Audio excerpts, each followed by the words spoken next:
Kala, look at him. He will never be one of us. Kerchak. We see that hatred. Yeah, that kind of is the problem with being different, bruh. Like, you will never be accepted. And like, if you're a dude, bruh, and like you're told you will never be accepted, like take that as like stress or something. Don't even go for therapy. Don't even try looking for acceptance, bruh. Just let yourself feel the pain, feel the stress. Let it mold you. You feel me? Like let the stress hurt you and like be in you. Don't deal with the pain like.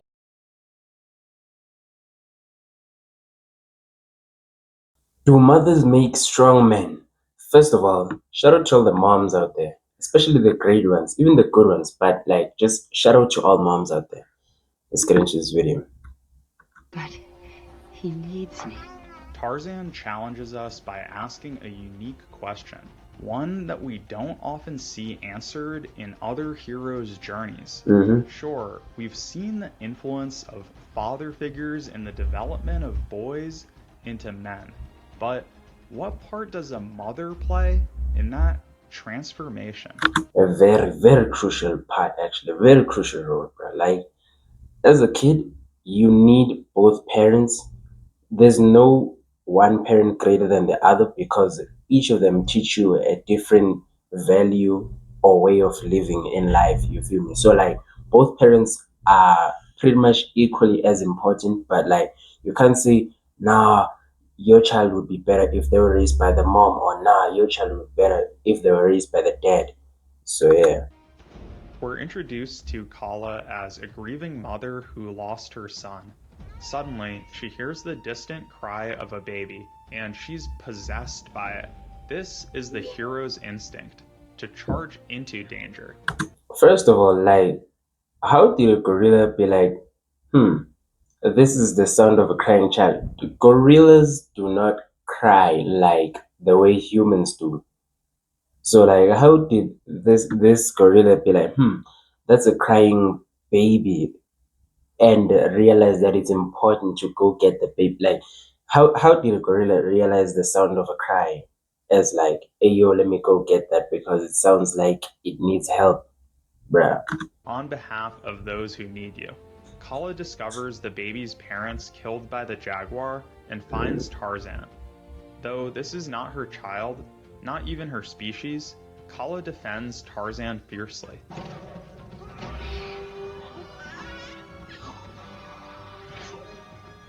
When they escape and return to the tribe, the leader, Kerchak, demands she abandon Tarzan. Yeah, bruh, he's like, I'm not raising someone else's seed. It's like your wife coming out of nowhere and being like, here's a child. Although like this does not carry the same weight as like a woman coming back with a child, because like these are gorillas and this is a person. But like in terms of these cartoons, it kind of carries the same weight because that's how they're representing it, bro. If the jungle wants him, then... I want him. Kala, I cannot let you put our family in danger. Does he look dangerous to you? Kerchak's rage is intense but brief. Kala's love is intense and enduring. He's no match for her. And that's not the last time he'll make that mistake. As Tarzan grows into a boy, he still struggles to gain acceptance. After making a mistake and endangering others, Kerchak becomes angry with him. I'm sorry, Kerchak. You almost killed someone. This isn't the loving disappointment of Mufasa. Being brave doesn't mean you go looking for trouble. Here, there's actual hatred driving the anger. Kerchak feels certain that there's no possibility of growth or redemption for Tarzan. Kala, look at him. He will never be one of us. Kerchak. We see that hatred. Yeah, that kind of is the problem with being different, bro. Like you will never be accepted. And like if you're a dude, bro, and like you're told you will never be accepted, like take that as like stress or something. Don't even go for therapy. Don't even try looking for acceptance, bro. Just let yourself feel the pain, feel the stress. Let it mold you.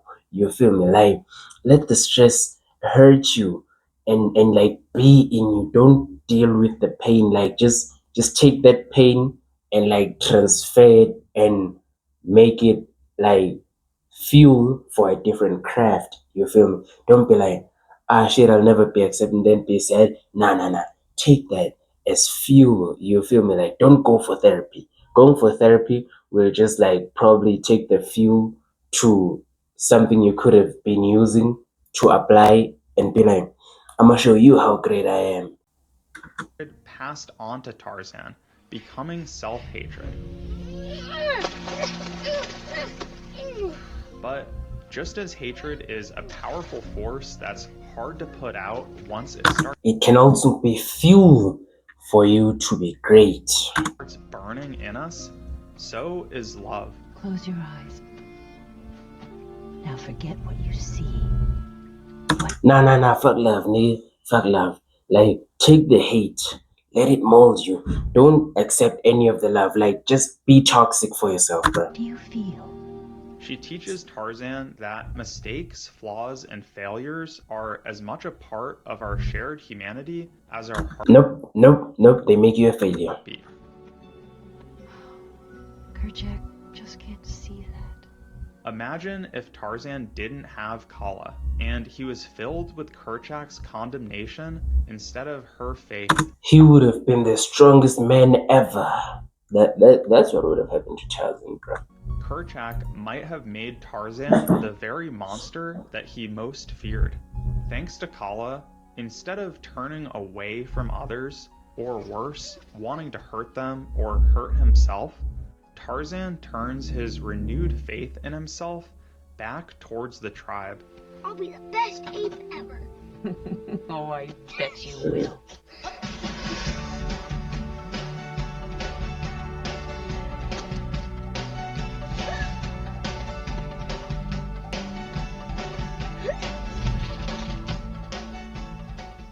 As Tarzan struggles to decide whether to remain with the gorillas or leave the jungle for civilization, Kala finally shares the secret of where he came from. She promises him she'll support whatever choice he makes. I just want you. At least she ended up telling the truth, though. Some of them just keep the truth from them, and then when they're on their damn bed, they're like, son, you're adopted. Nah. Why did you avoid the consequences while alive? I wanted to like either hate or love you for that while you're living. Now I have to deal with that when you're no longer here. At least she took ownership while like she was still alive. That's better than nothing. To be happy, whatever you decide. She sounds so full of grief that you wonder if she's trying to guilt him into staying. But this is the unbearable pain of letting go of someone you love. What makes it an act of love is not that it's easy for her, it's that it's so difficult she struggles to even honor her promise. When Tarzan returns, dressed in clothing, it's obvious this was not the choice Kala thought he'd make. She turns away, feeling both the pain of loss and the personal hurt of Tarzan leaving her. He's needed her his entire life, and now he no longer does. No matter where I go. Unfortunately, some parents can never accept that their child is now becoming an independent individual and they have to go out and live their own lives. But hey, man, it happens. It is what it is. And so, like, me too, bro. Like, in a few years, my parents are just gonna have to accept that I no longer live with them. Like, in a few years, though, I gotta start making money first. But after that, bro, I'm not living with them. I'm still visiting them, like maybe visiting them, maybe like once a month or something. But like they're gonna have to accept that. Even right now, I'm not living with them. Hey, actually, they already accepted that. I'm ahead in life. You will always be my mother. That breaks her heart, even though that's what she wants for him. And you will always be in my heart. To her pain, he offers unconditional love, the same healing force she used to comfort him. Although the movie winds up making Tarzan's reconciliation with Kerchak the emotional climax, to me, this was the more interesting arc. We saw Kala embody the elements of the hero, risking life and limb to protect Tarzan, and healing the deep wounds in his spirit. It was easy to view her as an almost mythical ideal of motherhood.